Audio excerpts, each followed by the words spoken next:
So hey guys, so welcome to another Warframe video, and today we're going to take a quick look at yet another Tenet weapon, and this time around it's going to be the Tenet Cycron. Now, just like any other Tenet weapon, the only way to get it is by defeating a sister of Parvos that's wielding the Tenet Cycron. And since I already made a full video about the sisters of Parvos and how to deal with them and all that kind of stuff, I'm simply going to link that video in the video description. The Tenet Cycron is a Mastery Rank 14 secondary beam weapon that does 22 hit damage per damage take, and it also has very solid 20% crit chance, a slightly below average 1.8 times crit multiplier, and very high 40% status. Now it also comes with a decently sized 40 round magazine, and it uses a battery style ammo mechanic, so it recharges on its own, and thanks to the 1 second reload it actually recharges very quickly. And finally, the Tenet Cycron is a little bit special in that it chains to up to 2 nearby enemies, plus it also comes with 1 meter of base punch through, which is very nice as well. Now when you compare the Tenet variant to the standard variant, you can see the Tenet variant has higher crit and higher status, though it does do less damage and it does heat instead of radiation. The damage, however, is a little bit deceiving. The Tenet variant will do more damage than the standard variant no matter what, because you're also getting a bonus element that's based on the progenitor Warframe. And just like with any other Tenet weapon, it gains more capacity and you extract more mastery from it as you put on more and more Forma, up to a maximum of 5. So if you want to squeeze the absolute maximum out of the Tenet Cycron in terms of capacity,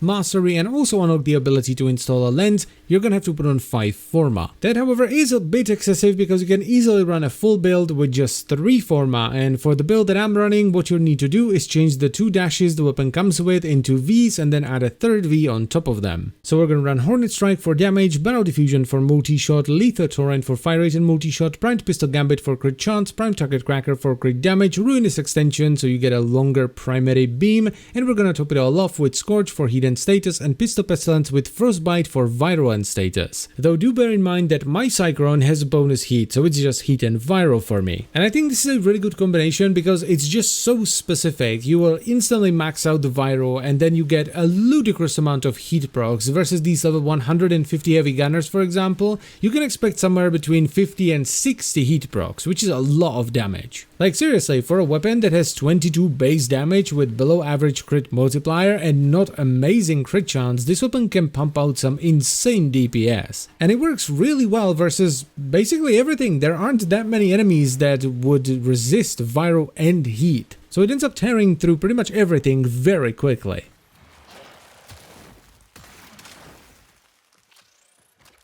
And now onto the question that basically everyone is asking: is it better than the Kuva Nucor, or at least how does it compare to the Kuva Nucor, since it's essentially a corpus variant of the Kuva Nucor? And I would say that in general it's like a better weapon. It's a better general weapon. It performs far better with most setups and it's far more reliable in its damage output. And I would also say that heat as a base damage type is better than radiation. However, it doesn't work anywhere near as well as a status primer compared to the Kuva Nucor, and the potential damage is much lower as well because the Kuva Nucor has a 5 times crit multiplier with somewhat low crit. But if you find a way to pump up the crit, whether it be with mods, ribbons, or outside buffs, even companion buffs, your DPS is going to be much higher. Less reliable, but much higher potentially. The one thing I will say is that I have not tested the Cycron, the Tenet Cycron, with bonus impact damage, because one thing you could potentially do is get bonus impact on it and then run hemorrhage.